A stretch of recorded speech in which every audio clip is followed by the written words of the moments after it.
Welcome to a DK Custom Products video. I'm Dwayne and this is Kevin. Kevin and I are going to do our first reaction video to an article we seen on HD forums.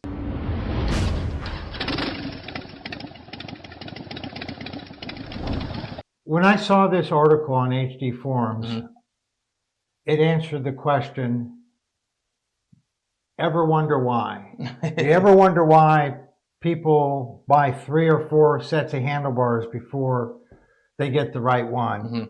You ever wonder why, they're on their 4th exhaust and they're still asking for advice on exhaust? Yeah. And this article is one of the reasons why people who, especially people who are new to Harleys, end up wasting so much money on different things. Because the advice in this article's incomplete. To be charitable, it's incomplete. I've noticed that a lot of times, you'll see content creators, whether it be on YouTube or people that write articles, and they like to create a list or they like to put a number on something. And I understand that. We do that too. But a lot of times they're just doing that to create content. They're just putting a list together because they know people like lists. They'll be like 5 things not to do in Las Vegas. Yeah, you're right. They're making an article to get clicks and to get views. They're not making an article to actually help people. Right. So let's dig into this and give our opinion. And the name of this article is 5 Best Mods for First-Time Harley Owners. So here you have new first-time Harley owners. They're going to read this. They're not going to know that it's bogus advice or incomplete advice. But let's just go through the first one. The very first one, the first thing they say to do is to get an engine guard. Yeah. I think that they're saying that because the engine guard, if you're new to Harleys or maybe they're in the assumption it's a new rider, they're going to drop the bike. And so there might be a little bit, that actually might be a good first mod. If they really are a new rider, they don't want to drop the bike and dent the tin, so better to drop the bike on the engine guard. We'll give them a pass on that one. Okay. The second thing they say is exhaust. To get a more of a Harley sounding exhaust. Right. But they don't guide you on like exhaust properties, what's good for performance, what's going to sound. And here's the thing. A lot of people will, and it's understandable. You want to do your research where you go spend hundreds of dollars. But a lot of people will get caught up in other people's opinion. People will say things like the other day, I seen somebody, and I'm not going to name the product, but I seen somebody ask a question on what's a good trike suspension. And I seen somebody say, well, X suspension has the most travel of any shock out there. It has 1 inch less travel than the shocks we make. So a lot of people kind of want to feel good about their purchase. So they're going to push that. They want to feel good about spending that $1,000 on a less than adequate big sucker air cleaner or something. So they want to feel good about it. So they're going to push that on you.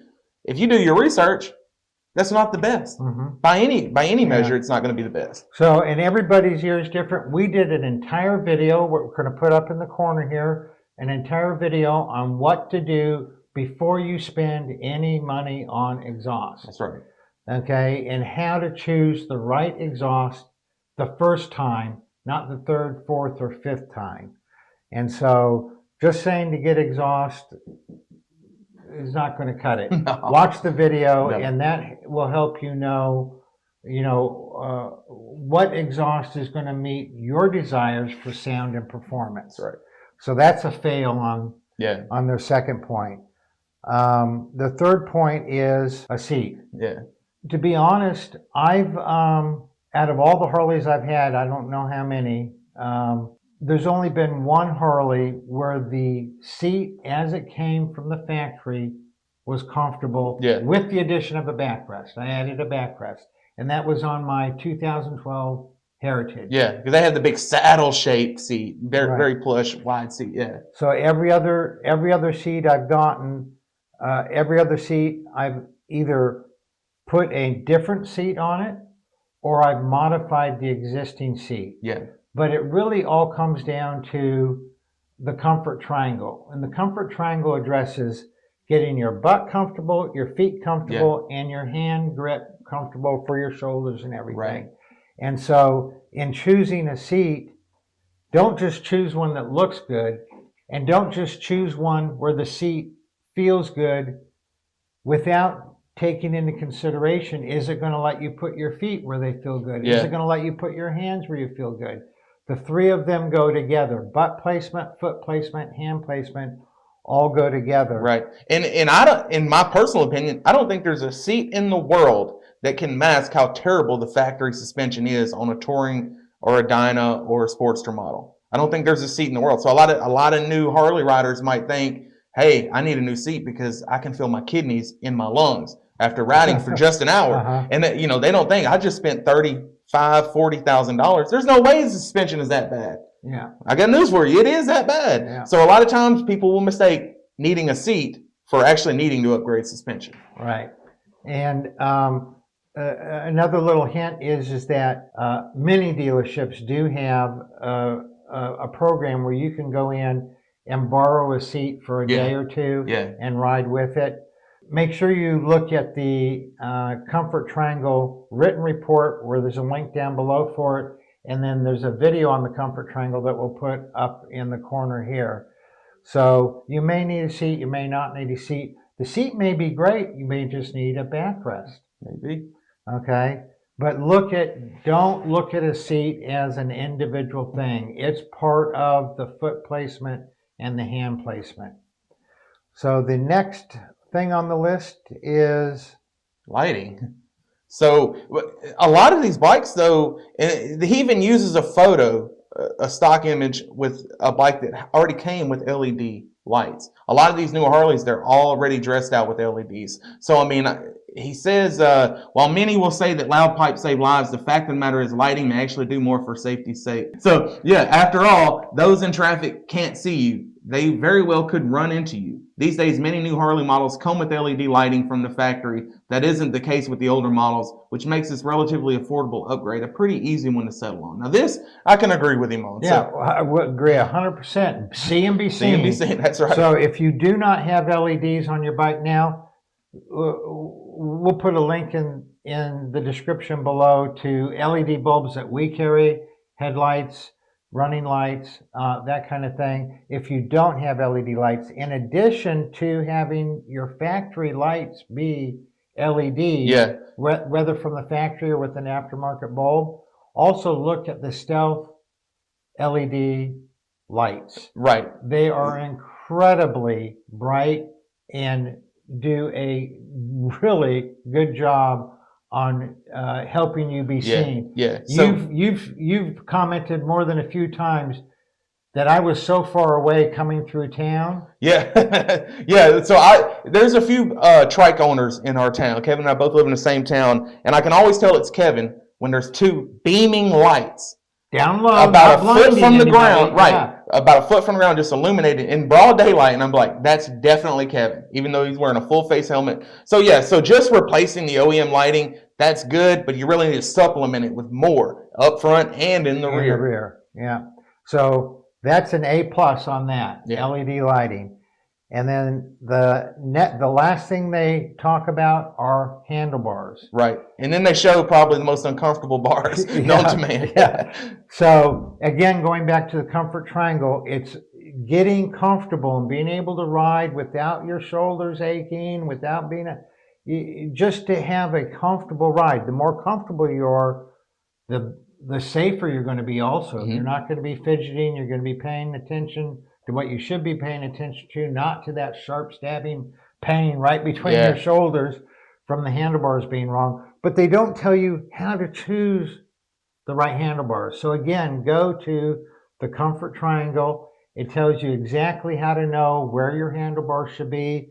You may need different bars. You may just need to get riser extensions to get those bars up a little bit and closer to you a little bit. I was actually answering a comment yesterday on a YouTube video or a forum post, I don't remember which, and it was a guy who had recently purchased a Tri-Glide, and he was saying that the trikes are not really for people who have disabilities. They're going to have a harder time of it on a trike than a two-wheeler. That's a good point, though. And I go, what are you talking about? What do you mean? And his answer was that on his trike that he got, he's having to spend so much effort steering that his shoulders are killing him. Mm-hmm. Well, I have a bad left shoulder. Docs have been telling me for over a decade I need to have surgery on it. I have a bad left shoulder. I can ride 10 hours a day on a trike through twisty roads and not have any shoulder pain. It's not the trike. It's where his hands are placed. And I just let him know, you're stretched out so far. And he mentioned when he goes to turn, he can barely even control the throttle because it's so far out. Well, if he would do the comfort triangle, he would see where his hands are most comfortable.